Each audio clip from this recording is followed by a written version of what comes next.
We are live. Good evening, all. Welcome to the lecture number 461 of iFocus Online. We are on number 12th of Refractive Surgery module. Today's topic will be Arcuate Keratotomy and Limbal Relaxing Incisions for Astigmatism, the coupling principle. May I have the opportunity to introduce the moderator for today, Dr. Pratisha Sharma ma'am, who has done her MBBS from Lady Harding Medical College, then her MS from Maulana Azad Medical College, Delhi. She did her senior residency in Guru Nanak Eye Center and currently is associate consultant at Center for Sight, Haryana. She has previously worked as specialist ophthalmologist at ESI Hospital, Haryana, and is a recipient of Champions Award at UC. She has distinctions in medical training and has authored over 30 journal articles and given over 40 presentations and lectures at various ophthalmic meetings, national and international. We welcome you, ma'am. Over to you, ma'am. Thank you, Shreya, and welcome you all. So let me introduce my chairperson today first. So we have Dr. Jaita today with us as a chairperson. She has done her MBBS and MS from AMU Aligarh. She has done fellowship in cornea and anterior segment from LVPI. She is currently working as a senior consultant in Center for Sight, Safdarjung Enclave. Formerly, she was adjunct faculty at LVPI and also worked as consultant at Lakshmi Eye Center, Venu Eye Institute, Delhi, IQ, Gurgaon. She is awarded President Abdul Hamid International Award by Bangladesh Community Ophthalmology Society. She is member of DOS and AIOS. She has presented many talks at national and international level, and she also was invited as a faculty for training surgeons and eye bank technicians at Lagos, Nigeria, and Dhaka, Bangladesh, on behalf of International Federation of Eye and Tissue Banks.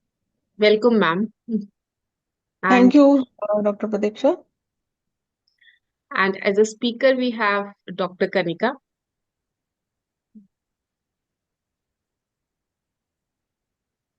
So, Dr. Kanika has done her MBBS from Government Mohan Kumar Mangalam Medical College from Tamil Nadu. She has done her DNB Ophthalmology from Eye Care Hospital and Institute Noida and has done fellowship in cataract and refractive surgery from Center for Sight Eye Institute, New Delhi. Currently, she is working as associate consultant at CFS as cataract and refractive surgery. She is involved in training of DNB and PG student, mentoring fellows. She is a recipient of multiple awards for Best Video, Best Paper, Best Poster at AIOS, DOS, WS, SAO, and various conferences. She has received Young Researchers Award, second for her thesis. She has many publications on cornea, cataract, refractive procedures in various national and international journals. Welcome, Dr. Kanika. Over to you. Thank you, ma'am. Thank you for the introduction.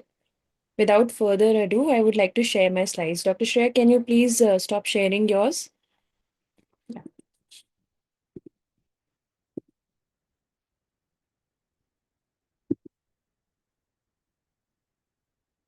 So a very warm welcome to everyone. And today's topic is arcuate keratotomy and limbal relaxing incisions for astigmatism. And mainly we will be talking about the coupling principle. I have no financial interests and I will be presenting about various instruments and machines. But like I said, I have no financial interest. These are just the ones that are available to us here. So beginning with the history, surgical correction of astigmatism, it was a subject of experimentation right early, dating back to the late 19th century and also the early 20th century.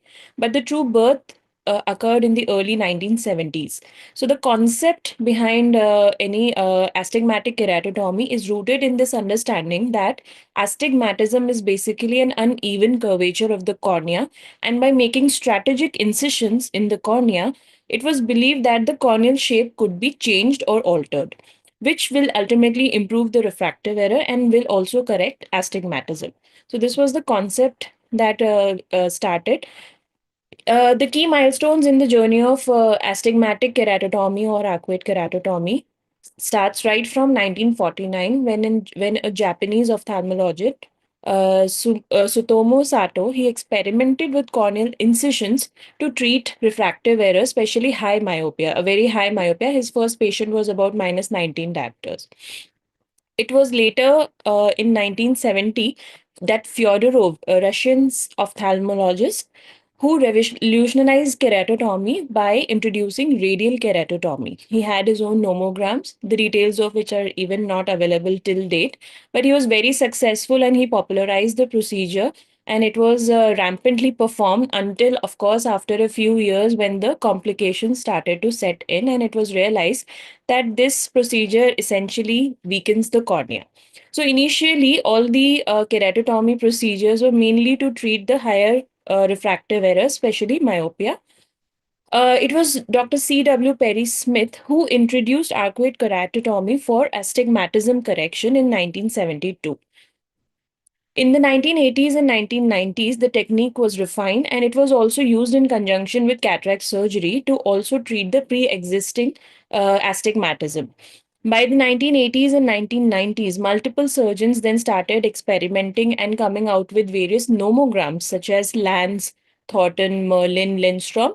And these nomograms were basically surgical guidelines to plan the placement, the depth, and the length of the incisions, which were based on various factors like the patient's age, the degree of astigmatism, and even the corneal thickness and curvature. Presently, we are using nomograms. It was Louis D. Nicham, and his work is considered as a pioneer work in creating nomograms for the peripheral relaxing incisions and also the arcuate keratotomy. So, Nichamin nomogram is still considered very useful, and it is taken help of whenever people are performing manual keratotomies, or even when you have to club it with femto-assisted keratotomies. Decline in the popularity of other keratotomy techniques when LASIK was introduced and other excimer laser based refractive surgeries came into being. But still, today we do practice some amount of keratotomy techniques to assist with the laser based techniques also. Coming to the incisional keratotomy. So the word keratotomy is derived from Greek, and kerato means cornea and tomy means to make cut or incise. So basically keratotomy literally means cutting into the cornea, and it refers to the surgical procedure that involves making precise incisions in the cornea to alter its shape for therapeutic or refractive purposes.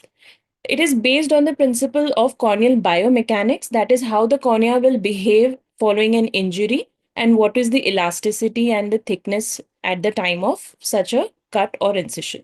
So, it is seen that when the incisions relax and flatten, then specific parts of cornea change and improve visual clarity. So, what are the types of incisional keratotomy? There are various types, mainly the radial keratotomy. Dr. Joyita ma'am in her previous class has extensively discussed about radial keratotomy, and like I mentioned before, this was primarily used to correct myopia. And here there were radial cuts that were made in the paracentral area, which were radiating outside from the center.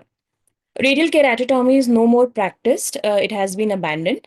The more preferable ones are arcuate keratotomy. So, arcuate keratotomy refers to arc shaped incisions, that is, incisions designed in such a form to be placed in periphery that they subtend an arc on the circular meridian. It is used to correct astigmatism by flattening the steep meridian. So the incisions are mainly placed on the steeper meridian. Limbal relaxing incisions or peripheral corneal relaxing incisions, these are terms used interchangeably. These incisions are made close to the limbus, that is in the outer part of the cornea, sparing the central part. And this can be used for low to moderate astigmatism. Often LRIs and PCRIs are made during cataract surgery. Femtosecond assisted laser keratotomy is now the norm, and these methods use advanced femtosecond laser technology to make precise incisions and allow greater control of the depth, length, and location. So these are the various types of keratotomy. We can see from the diagram, the radial keratotomy involve various cuts. Usually they used to be 4, 8, 12, 16, and sometimes even multiple cuts in the radial part. And these were clubbed with tangential or transverse keratotomy also. Arcuate keratotomy involves arc-shaped cuts, whereas limbal relaxing incisions are similar but at a more outer peripheral area. Hexagonal keratotomy was performed mainly to treat hyperopia, but again, radial keratotomy and tangential keratotomy and hexagonal keratotomy are not performed nowadays. At present times, we are mainly working along with arcuate keratotomy and limbal relaxing incisions. So coming to the astigmatic keratotomy, like we mentioned before, we can discuss arcuate, we can discuss PCRIs and also limbal relaxing incisions. So this is how we will be going through it. So arbitrarily, astigmatic keratotomy or arcuate keratotomy generally refers to incisions which are made in an 8 millimeter zone. Usually, it is outside the central 5 millimeter zone, but somewhere around 8 millimeter zone. So, this is where the incisions are placed. So, it is just inside of the 8 millimeter zone. So, we refer this as arcuate keratotomy, whereas limbal relaxing incisions or peripheral corneal relaxing incisions term is used if the zone is more than 9 millimeters, that is, it is outside the 8 millimeter optical zone diameter. So AK incisions can be performed freehand, which also applies to the LRIs, or it can be made with a mechanical keratotome. And nowadays, like we already discussed, it is being performed using femtolaser technology for more precision and safety. Now, why and what are the advantages of these incisions? Firstly, they are very minimally invasive because they spare the central optical zone. The previous versions of keratotomies, which were involving the central optical zone, are now abandoned. So, the present day scenario involves incisions in the outer 8 millimeter or 9 millimeter zone, or sometimes 7 millimeter zones, but not inside of it. So, central 6 millimeter is spared. So, it is minimally invasive. Customizable for individual patients as per the patient's age, the degree of astigmatism, locations and nomograms are available, which can be customized for each degree as well as each patient criteria, including their surface criteria and their dryness quotient. It has versatile applications. It can be used as a standalone procedure just to correct pre-existing astigmatism, or it can be used in combination with various surgeries, even performed after the surgeries such as LASIK, PRK, or even penetrating keratoplasty where the astigmatism is irregular. It can be combined. It is very cost effective because manual keratotomy procedures, they do not require fancy equipment, so they are cost effective as compared to the femtosecond laser procedures. It is safe and has low risk. Quicker recovery is expected, and it has compatibility with other procedures also.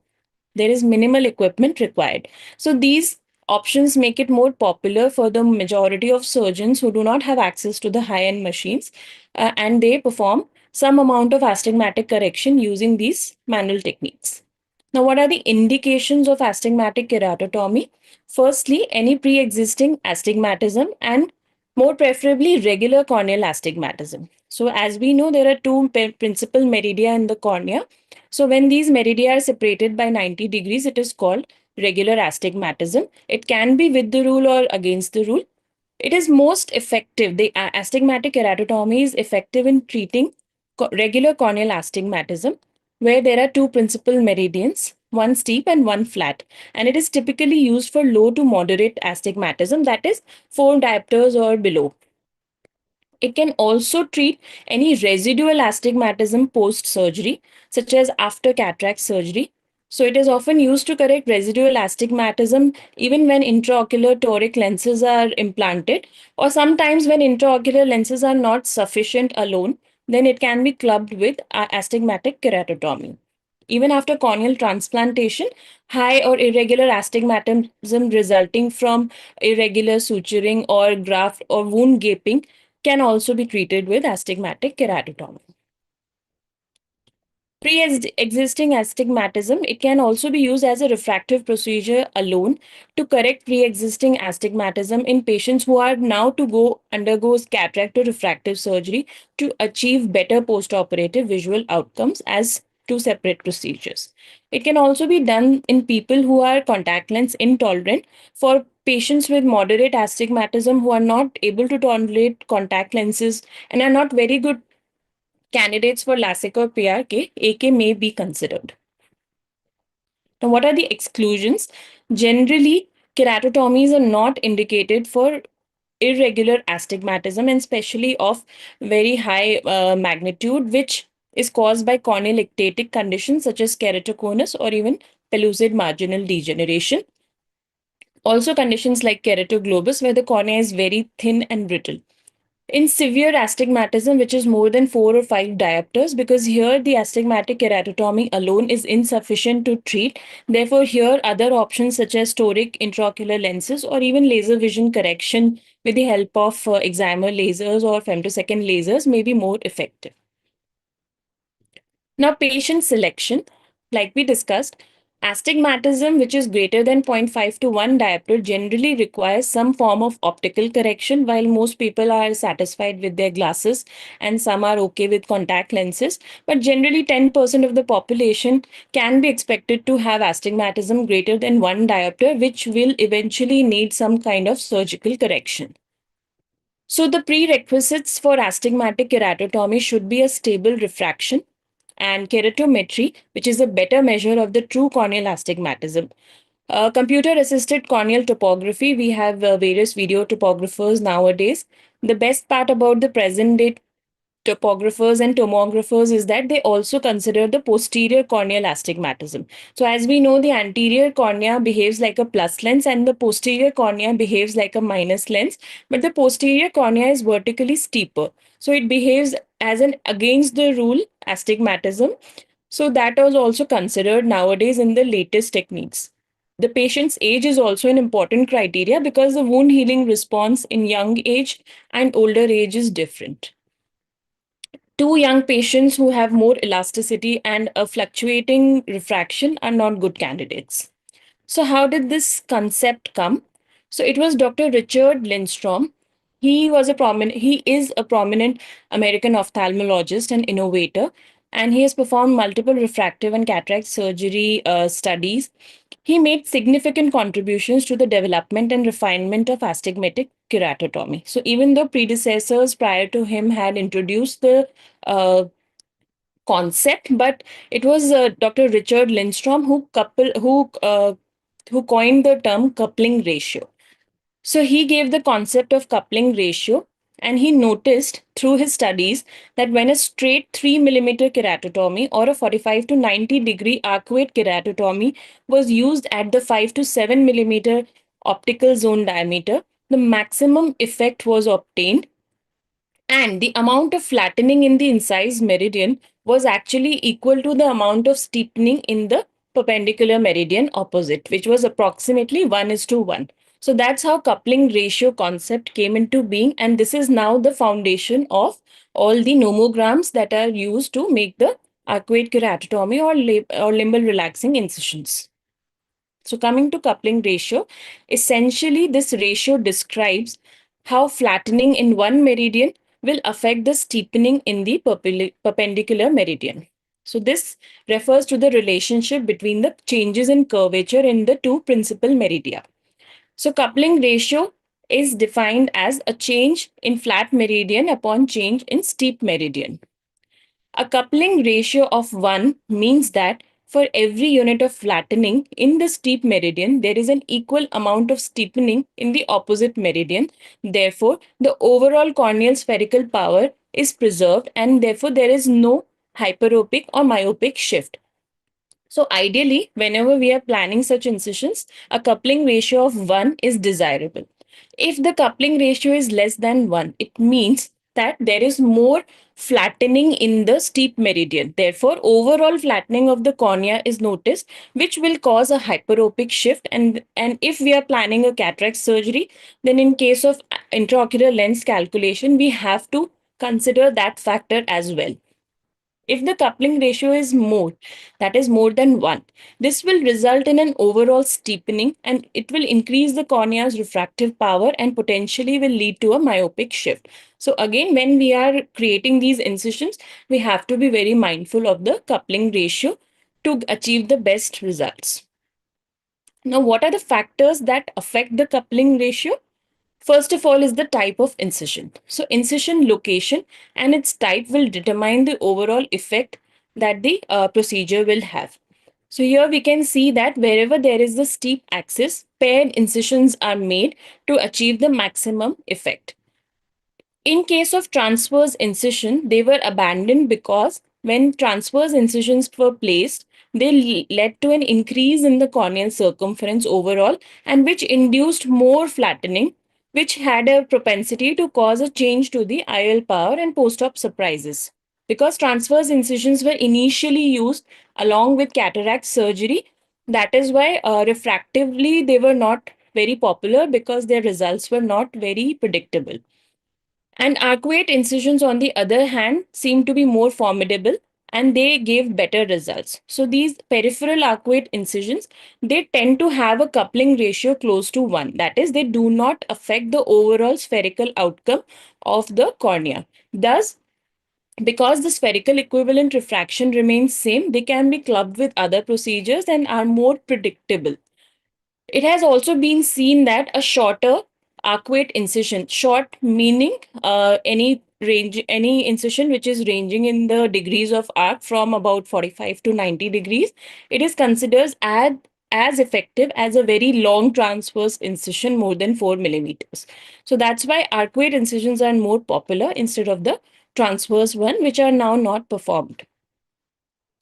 Secondly, we have already seen that in radial keratotomy, multiple cuts are placed radially. As a result of this, there is a wound gape when these radial incisions open. And because there is extra steepening in the peripheral, mid-peripheral area, as a result, there is a more pronounced flattening of the central area. So radial keratotomy was noticed to have a coupling ratio less than 1, generally in the range of 0.5 to 0.7. So basically what used to happen was after RK, the coupling ratio being less than 1, there was excessive flattening in the center, which would lead to a very significant hyperopic shift. This would lead to more significant steepening of the flat meridian also and will lead to wound gapes and irregular astigmatism. Because of all these features and the unpredictability and the safety concerns, radial keratotomy was then abandoned. Next, coming to the incision parameters. So this is the second factor which determines the coupling ratio. So incisions which have more depth, deeper incisions, they tend to have more significant effect on the corneal shape. So generally, incisions are placed at about 80 to 90% of the corneal depth, and incisions which are penetrating or intrastromal can be created with the help of femtosecond laser. So penetrating incision means that it starts from above, right from the epithelium until the 90% depth of the cornea, whereas intrastromal incisions do not involve the epithelial layer and are entirely intrastromal in location.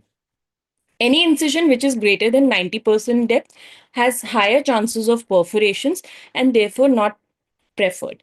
As the incisions become more shallow, their effect is less. So anything which is less than 80% depth will not be as effective as we are requiring it to be. And incisions which are less than corneal depth have absolutely no effect, almost no effect on the corneal curvature and the power.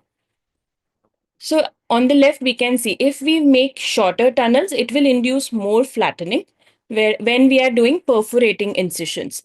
The longer the tunnels, the more will be flattening, whereas shorter the tunnel, more will be flattening here in this diagram, which is astigmatically neutral. So basically, when we make very short tunnel, it doesn't give the cornea the required biomechanical changes that are needed to flatten the axis.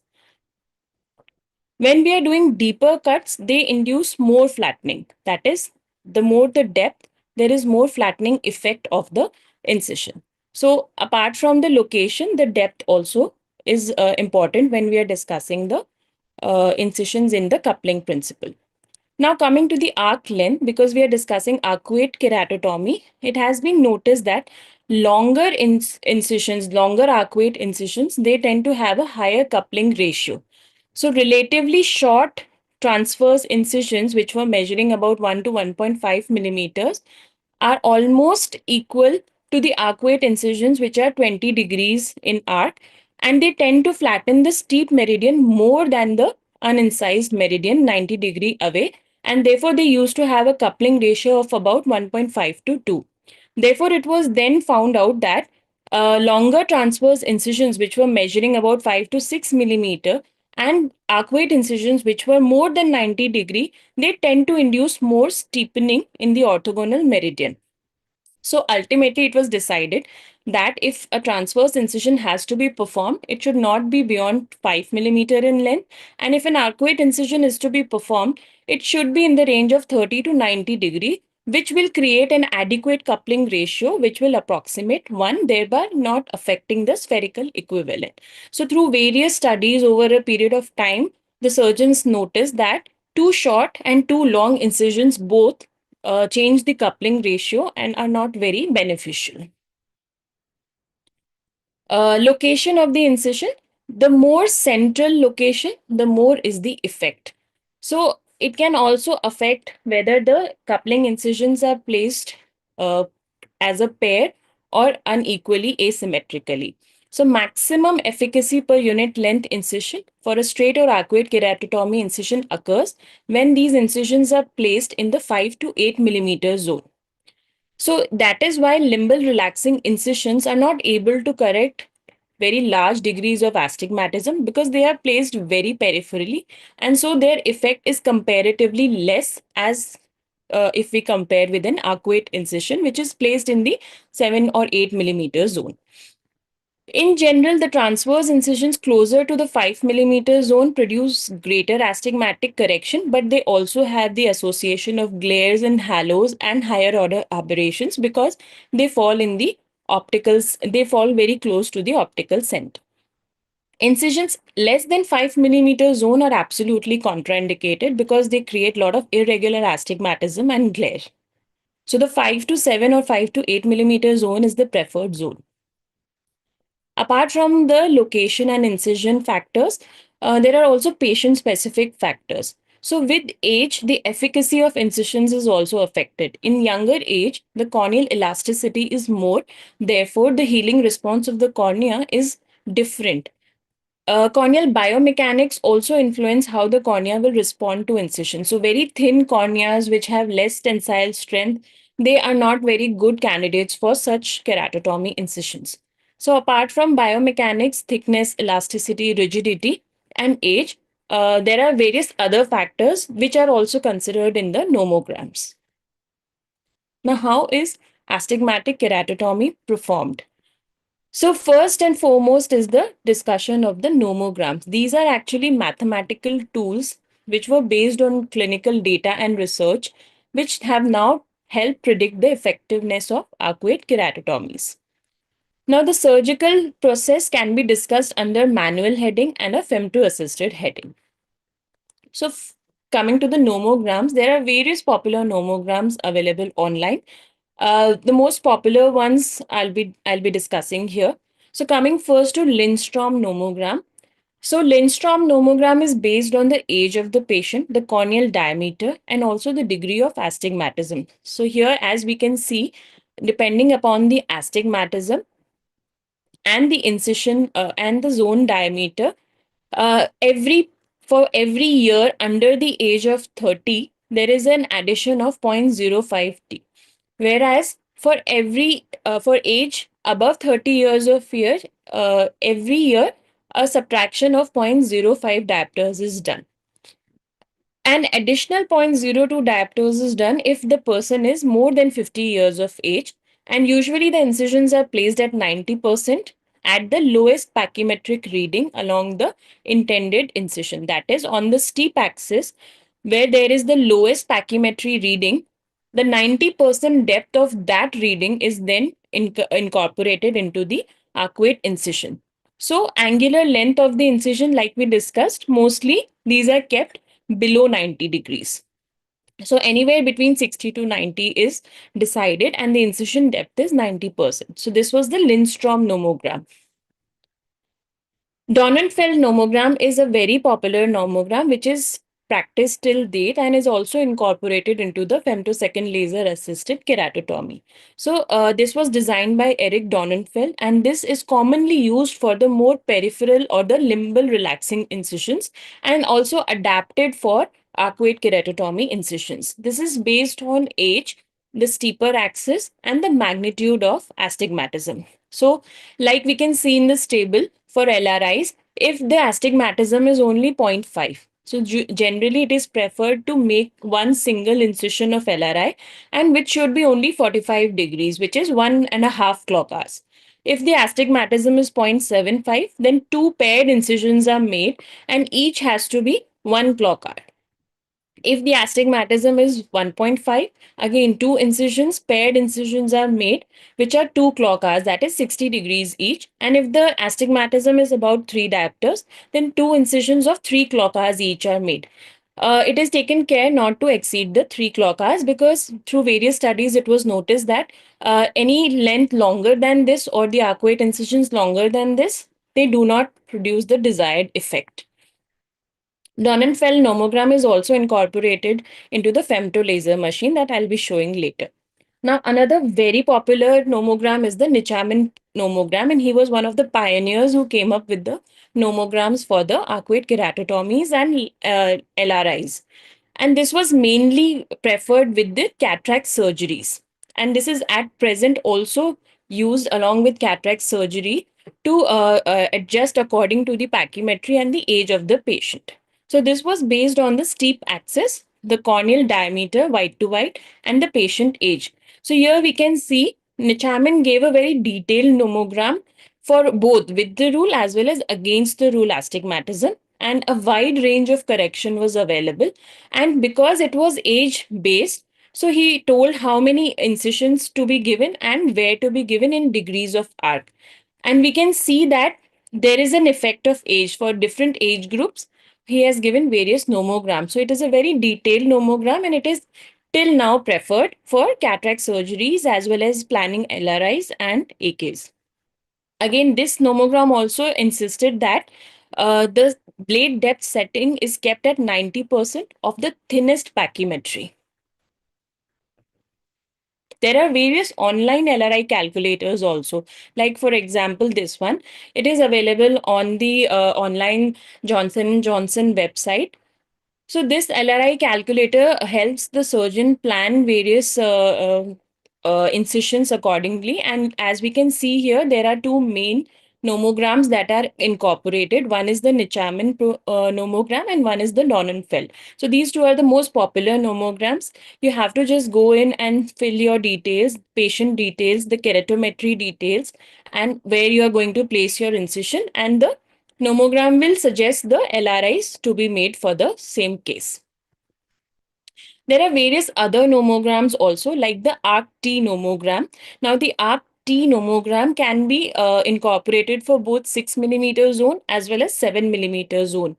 Here, the knife setting is kept as 100% of the thinnest pachymetry at the 6 millimeter zone. So these are mostly penetrating ones, but they are not very popular. So depending on the degree of astigmatism, we can see for 1.5 diopters of astigmatism, a 45-degree arc is made. For 2.5, 60 degrees. For 4.5, 60 degrees in a paired incision, and for 3 diopters, a paired of 45 degrees incision is made. If the astigmatism is more than 3, then again paired incisions 90 degree each can be made. But like I said, these are not very popular nowadays because they were only based on a few parameters. The ARC-T7 nomogram is very popular even today, and here the optical zone used is the 7 millimeter zone. The 6 millimeter zone is not very commonly used. Again, this is also based on the patient age and the pachymetry. Important to note here is that they also have an effect of the age. So if the age is less than 30, which is about 20, then the nomograms included are only 80% of what we are calculating at 30. So efficiency can increase or decrease as per the age. The general dictum of all these nomograms is it comes down to very few things. Firstly, that most of the effect of any arcuate or transverse incision is achieved with the first symmetric pair of incision. That is, the first two in a pair, the incisions that are made, they are the most effective. If at all there is more astigmatism, then we can add another pair of incisions. So the first pair of incision will account for about 2/3 of the effect of the incision, and placement of an additional pair, that is, now we will have 4 incisions, this will increase the efficacy to more than 25 to 30%. So it is preferred not to put more than two paired incisions, that is a total of four incisions and not exceeding this. No significant additional effect is achieved by placing more than two paired incisions, hence, these are not performed in more than two pairs. Transfers or arcuate incisions, whenever performed, they should not cross any pre-existing radial or semi-radial incisions. Why? Because wherever there have been incision intersection, it has been seen that the point of intersection definitely undergoes poor wound healing and there is gaping and sometimes even perforation. These are the general rules that are to be followed. Koch et al., they investigated how much of a posterior corneal astigmatism contributes to the total corneal astigmatism. And they found out that in over 80% of the corneas, the posterior cornea is steeper vertically. So, since posterior cornea behaves like a minus lens which produces a refractive against the rule astigmatism, so when we are planning refractive or astigmatic keratotomy in corneas, we have to consider that those who are based only on corneal anterior corneal measurements can lead to overcorrection or undercorrection. So any cornea which is with the rule, that is the steep axis is vertical. So anterior and posterior both are steeper vertically. This will tend to overcorrect these corneas. And if there is anterior measurement and we are going to treat a cornea which has against the rule astigmatism, this will undercorrect because of the minus lens effect of the posterior cornea. So these things also have to be kept in mind before planning these incisions. The good thing is that nowadays, because we have ILMaster 700 and majority other keratometry devices which also consider posterior corneal astigmatism, so whenever we are feeding into the online LRI calculators or nomograms, the posterior corneal curvature is also considered. Coming to the instrumentation, so the first picture here on the left, this is actually an LRI marker. So if we see, there are various gratings and ridges that are made here. These gratings and ridges are actually in degrees of arc. So if we see the magnified view here over an optical zone, various gratings are made to signify the arc that is required to make. So 45 degree, 60 degree and 80 degree depending upon the nomograms that we have selected. If you do not have access to an LRI marker, even the normal toric markers that we use for our toric lens implantation, they also work well, and you can manually mark the incision axis and the degrees of arc. Even RK or PK markers can be used to do the same, especially the 16 cut, where in between two blades we can get about 30 degrees of arc. The third picture here is the diamond knife for the incisions, and this diamond knife is generally guarded to avoid perforations. We also have such kind of disposable trifines or blades where there is a protected sleeve ahead, and so this also behaves like a guarded diamond knife. So there are various options available to uh, intersect and make these incisions. Coming to the technique of manual keratotomy, this video is courtesy Dr. Shannon Wong. So, how does AK work? The astigmatic incision is placed on the steeper axis of corneal curvature and cause a microscopic incisional gape, which will cause corneal flattening in that axis. so the we make leads to a gape and flattening. We do it. Preoperatively, we need a rock solid refraction. These are parameters that are required, that is the stable refraction, pachymetry topography, and informed consent. The patient is reclined and positioned. So here he has already marked the 3 o'clock and 9 o'clock position to keep the eyelids apart. in the sitting position. Still straight ahead, fixation line. We use an astigmatic keratotomy nomogram that works. Like all surgeons, most surgeons who are performing astigmatic keratotomy have their own grams. 600 microns depth. We apply that 600 micron diamond using an. So they are doing it at an 8 millimeter optical zone, and they are keeping the blade depth as 600 microns. Produces one doctor. So according to their studies, 2 millimeter incision, which is 30 degrees, corrects about one diopter, and two incisions will definitely correct the double. So younger patients, they tend to be more aggressive, and for older patients, less aggressive.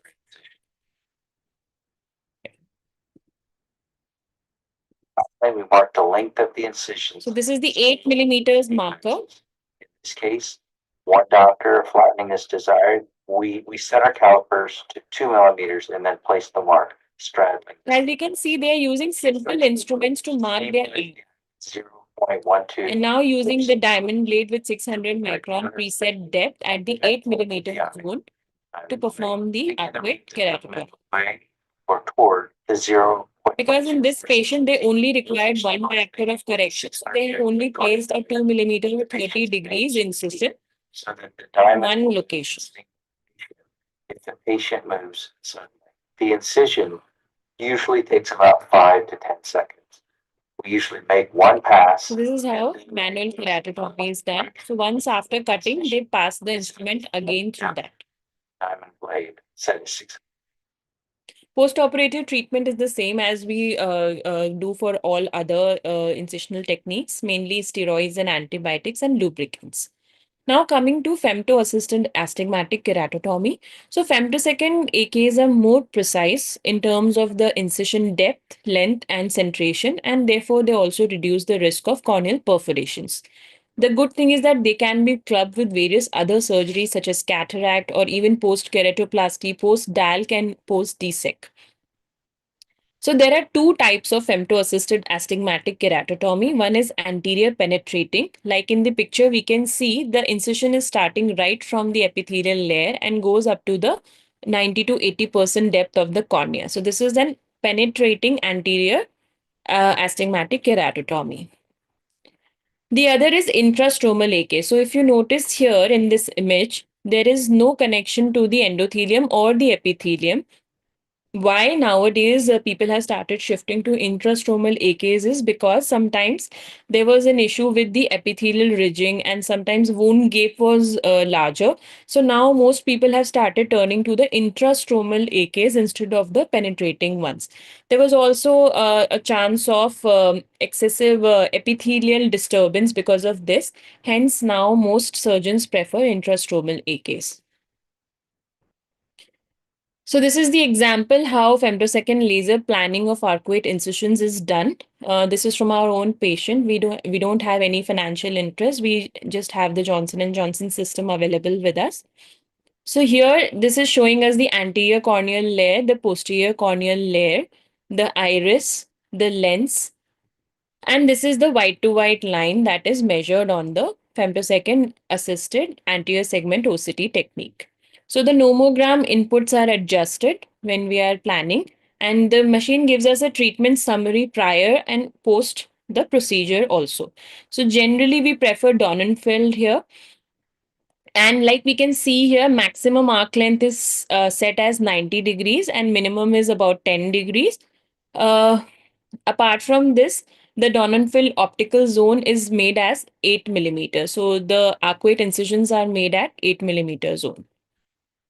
This is how post-treatment arcuate or torics data is compiled, and it informs the machine, tells us how much of the incision was made and what are the correction we are expecting. So this was an anterior penetrating type of incision. Centration method was with the help of limbus because it is attached to the IL master imaging. Depth unit is in percentage, and the depth is kept at 80%. So we can see that the uncut posterior is 20, that is the residual is 20. So it is an 80% depth. It also decides the side cut angle at which the incision is placed. And in all, the laser takes about only 3 or 3.8 seconds to devise this incision.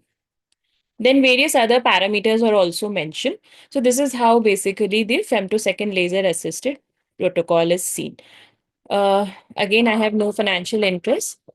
This is how we go about planning the incision after selecting the patient details, the surgeon name, and other things that we plan with the cataract surgery, such as capsulotomy and lens fragmentation.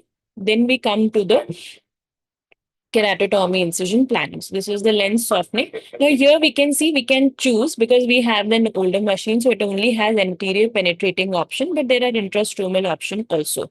Here, when we come, there is an option to choose between two nomograms. Like I said, we generally go for the Donenfeld nomogram. So this is how the machine will calculate according to the axis primary, how many LRIs are to be placed at the 8 mm zone, and this will then indicate us, for example, in this particular case, to correct the astigmatism, a paired incision is made in the vertical axis perpendicular to the horizontal incision axis.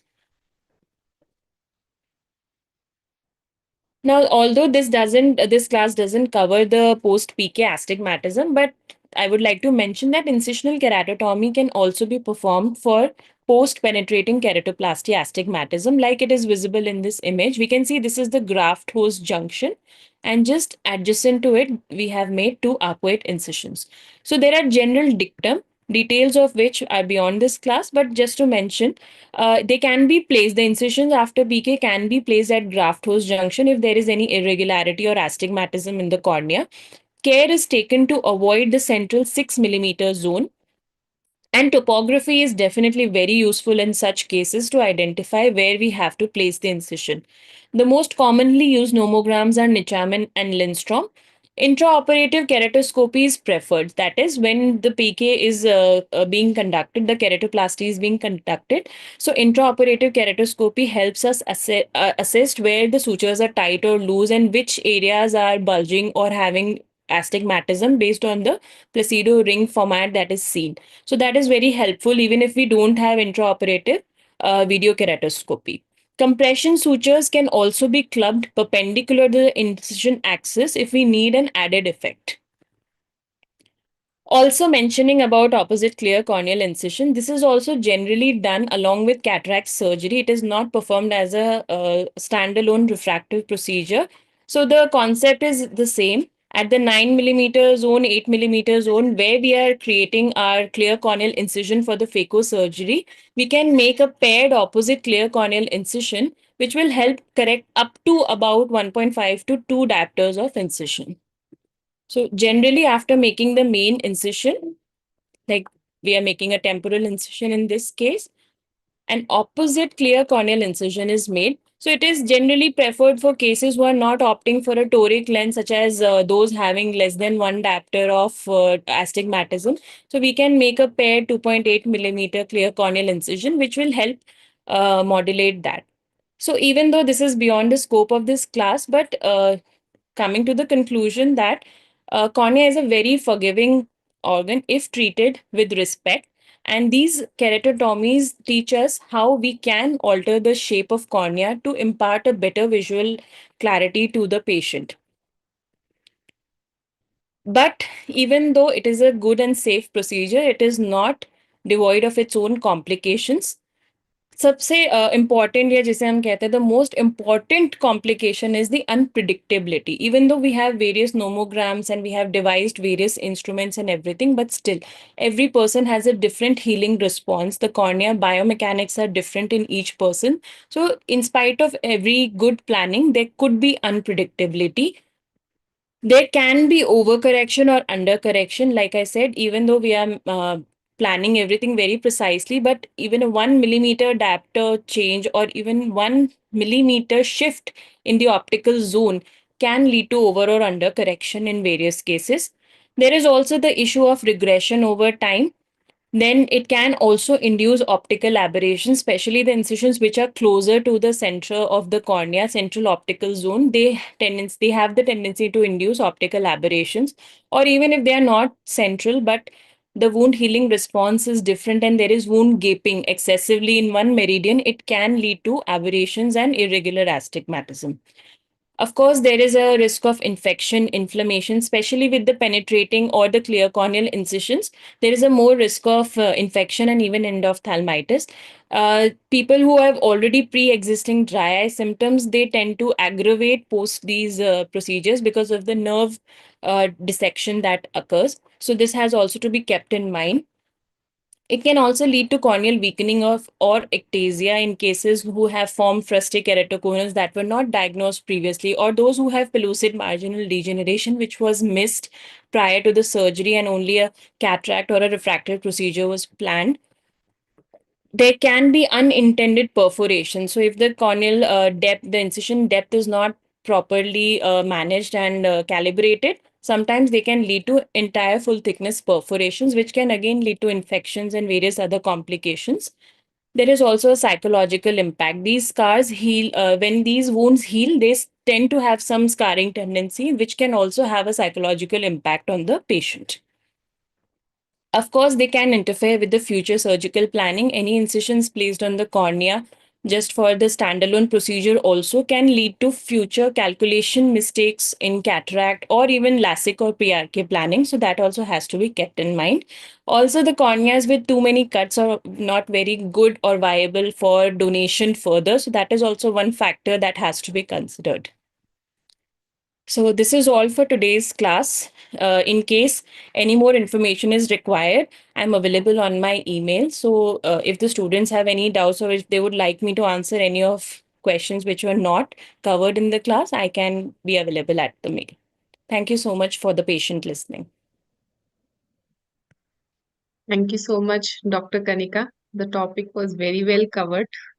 Everything related to whether it is the physiology part or is it the practical part, everything was very well covered. Jaita ma'am, I just want to ask you, what is your like anything you want to add from practical or from your experience related to these incisions in correcting the astigmatism? Right.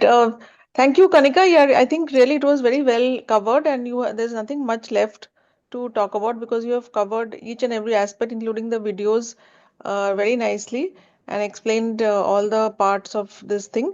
So, yeah, one thing I would like to say is that recently, there was one patient who had a corneal decompensation following LRI. So there was a full thickness perforation and there was corneal edema in that area. So this was detected on ASOCT and they found that there was a full thickness perforation of the cornea. And then this LRI had to be sutured. And then finally this patient healed because there was some endothelial disruption at that point. So there was a localized corneal edema. So we must be aware of this. This complication could be there.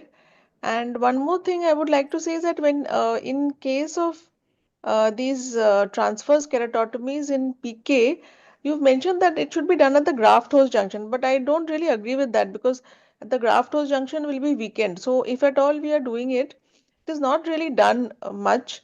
This astigmatic keratotomy for PK, which we should not do it exactly at the graft host junction, but I think a little bit away from the graft host junction within the like six usually our graft is 7.58 millimeters in an optical PK, so we should keep it within 7 millimeters or 6 millimeters zone, still away from the optic zone but not at the graft host junction. Otherwise I think everything was very well covered. And the take home message I think is that we really have to utilize this tool of LRI. And even if I mean I don't know if anybody is doing LRIs without femtosecond laser, but I have seen before femtosecond laser became popular, people were doing LRIs. They were using diamond blades and they were also doing this opposite clear corneal incision, which also gives reasonably good results. When you're doing cataract surgery, you make an opposite incision, but then you cannot use that incision. You cannot put any instruments or use that incision for any other purpose. You just have to make the incision and leave it like that. Anything you would like to add, Pratiksha? Ma'am, I just want to ask that if the incision is present, like if the patient has undergone for LRI during a young age and then he is planned for cataract, so how do these incisions behave during cataract surgery? Do they behave in the same ways as we have seen in our case? No, I don't have any personal experience like that of operating a patient with LRI, and I don't think they will behave like RK incisions. First of all, these incisions are not radial, so I feel the biomechanical strength would be slightly different in these corneas, and they would not open up. and there would be fewer of these incisions. There will be maximum of 2 or maybe 4 of these incisions. 4 is also very rare, I think. We really don't find any patients with 4 incisions. So, if you make the phaco incision away from the site of these incisions, it should not really, unless the incisions open up. That is one possibility, in which case you have to suture it. Or you give a suture beforehand, before starting the surgery. You can give a suture and then proceed with the surgery. But I personally don't have any experience of a patient of operating a patient who has undergone uh, arcuate keratotomy and then has come for a cataract surgery. Also, ma'am, like these days, many people mention that if we do even the any keratotomy, even with femto, that over the period of time, the effect it goes away, like it diminishes as as the incision heals. So, Yes, what is yes. your experience with that? Um, yeah, it may be true. I really can't say because I don't have any such follow-up. But yes, the cornea may heal. The results are unpredictable. Are there any such studies, Kanika? Maybe you would be knowing. Is there any study of long-term effect of LRIs and whether the effect has diminished over time? Do you By have any idea? Ma'am, LRIs by themselves have very low effect on the corneal rigidity biomechanics and also the astigmatic correction. They are generally preferred for low astigmatism. Right, right, right.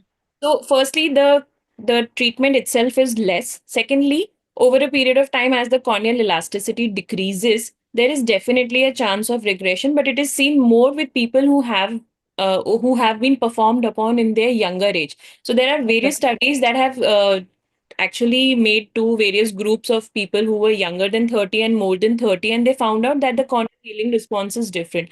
So people who are younger than 30, they have made more aggressive incisions because in them the chance of regression is more as compared Hmm. to those who are more than 30, and when the same age crosses 40 or 50, then the regression rate also reduces, so the less aggressive LRIs are made. Mhm. Definitely Right. again, that adds to the unpredictability of these incisions. That is Mhm. why they are not very popular as standalone procedures. They are usually Mhm. Right. So bigger, that is why in efficient. cataract patients, I think we are safe because they are usually above 50 and they are in the age group where they will not have so much of regression compared to younger patients. So that's why LRI is now, I think, 90% of LRIs are done in cataract patients only, and very few people are doing LRIs outside of cataract as primary procedures. Also, there are other good options available for correction of astigmatism. There are so many refractive surgeries available. Then there is, toric lenses are available. So, uh, standalone procedures, I think the indications are much less as of today. We nowadays, as we are going towards the femto, we have an option of correcting astigmatism using femto as LRI. Ma'am, when do you decide to correct it with femto and when do you decide to use a toric IOL? I think the up to 1.5 diopters of astigmatism you can correct with the LRI, and after that definitely you should go ahead with the toric IOL and tell the patient to go ahead. So if a patient has around 1 diopter of astigmatism, 1 to 1.5, and the patient is not opting for a toric lens, then at least tell the patient to go for a femto assisted cataract surgery so that astigmatism can be taken care of. And also in patients who are they have, some patients have a astigmatism of 0.8, 0.75, they're going for a premium lens, then also I think LRI would be useful in these patients. And you can be quite clear, and you can be sure that you will give the patient a good quality of vision, and maybe 6 by 6 in most cases if you do an LRI along with that. But above 1.5, I think it's better to go for a toric lens. Yes, ma'am. Um, Anything you would Doc- like to add, Pratiksha, in your experience of LRIs? And No, ma'am, I think most of it is covered. And yes, the thing which you mentioned, 1.5, like many people even go for 1.25 as a yes, cutoff yes. for toric IOLs. Na? So that is a Yeah, little bit yeah. of gray zone in between. Yes, Otherwise, yes, that's that is. very a dicey situation at times. Mhm. I feel if the patient can afford a toric, I will go Mhm. for it. Yeah, above Mhm. 1. Maximum 1.25 to 1.5, you can try an LRI if the patient is not keen for a toric IOL. But I think most patients, if you explain to them, they will ultimately they don't mind going for a toric IOL. So toric IOL, I feel, is more predictable in astigmatism more than 1. Between 1.25 and 1.5, yes, there is a little bit of a gray zone. But I would prefer to go for a toric IOL only in these patients rather than LRI. Nowadays, we talk a lot about like posterior power of the posterior cornea. So, how confident you are in putting these toric IOLs or in LRIs? Because usually we do not take the posterior Yeah. power in account. Na? So, ma'am, what is your experience with it?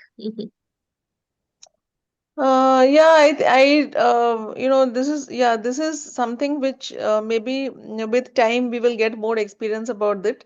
But so far, I have found that most of our toric IOLs and a combination of toric IOLs and LRIs, they work well. So, yeah, that is true that the posterior cornea astigmatism may be more and it may be a different type of astigmatism. But in most of our routine cases, I don't think it will make much of a difference. Of course, if you are operating on a keratoconic eye and all, maybe you should be very careful and you should, uh, kind of do image, shine plug imaging, etc., and then decide. Use online toric calculators. But other than that, really, in my experience, I don't think not much of a difference. There was a study on this also, the posterior corneal astigmatism. Thornton and et al. They had studied. So they found out that even without any incisions, the posterior corneal curvature, which behaves as a minus lens, generally imparts about zero point 0.5 diopters of against the rule astigmatism. So with age, when there is natural anterior corneal against the rule astigmatism, this reduces to zero point 0.3 diopters with age. Right, So right. uh, not undergoing any kind of these keratotomy procedures also, with age, the tendency of this against the rule astigmatism actually clubbed with the anterior posterior reduces. So that's Reduces, right, right. not very significant as the Significant. Right, right. So maybe that's why we don't really see much of a difference in Yeah. clinical practice. also, ma'am, because we have most of the times when we are planning a premium IOL or we are planning a surgery with the LRIs, so it is either a femto package or we're going with the premium toric IOL. So we use the IOL Master 700, and IOL Master 700 also takes into account the posterior corneal curvature. That's why what Joita ma'am says, I also agree completely, because we have so many high-end devices to our benefit that we don't have to think in those terms, but definitely just a simple optical biometer considering anterior corneal curvature should not be the dictum to go for premium lenses or planning LRIs. We do need posterior corneal astigmatism as well. Mm-hmm. Dr. Kanika, there is a question on the live chat at YouTube, and they want to know about the coupling ratio. So, can you please repeat that? Okay, so coupling ratio means when we calculate the steep axis on a cornea, so when we try to incise the steep axis to make it more flatter, what is the effect on the perpendicular axis to this? That is how the coupling ratio is defined. That is the ratio of the flattening or the steepening induced in two various meridia is compared, and ideally any procedure which we are planning for astigmatic keratotomy, these changes should be equal. That is, the amount of flattening in one meridian should be equal to the amount of steepening in the perpendicular meridian to keep the coupling ratio 1, and therefore not induce any other spherical changes into the cornea. So that is the concept of coupling ratio, that whatever incision you're making should be equal and effective in the perpendicular meridian to reduce the astigmatism but not affect the spherical refraction. Although So I've basically, in the slide, I think there is a little, I don't know if there is a mismatch, but isn't it like less than one will mean more steepening and a myopic shift? so in the ratio, if you notice, the upper area was occupied by changes in the flat meridian. And Yeah. whenever we are placing incision, we place incision in the steep meridian, which was in the denominator. Yeah. So we are placing an incision in the steep meridian and causing more flattening, the Hmm. ratio will reduce and this will lead to a hyperopic shift. Whereas if we are placing the incision in the steeper axis and not inducing much of a flattening and the steepening is still there, so the Yeah. ratio will increase and it will lead to more steepening effect overall and lead to a myopic shift. Okay. Thank you, Dr. Kanika. Are there any other questions from the audience?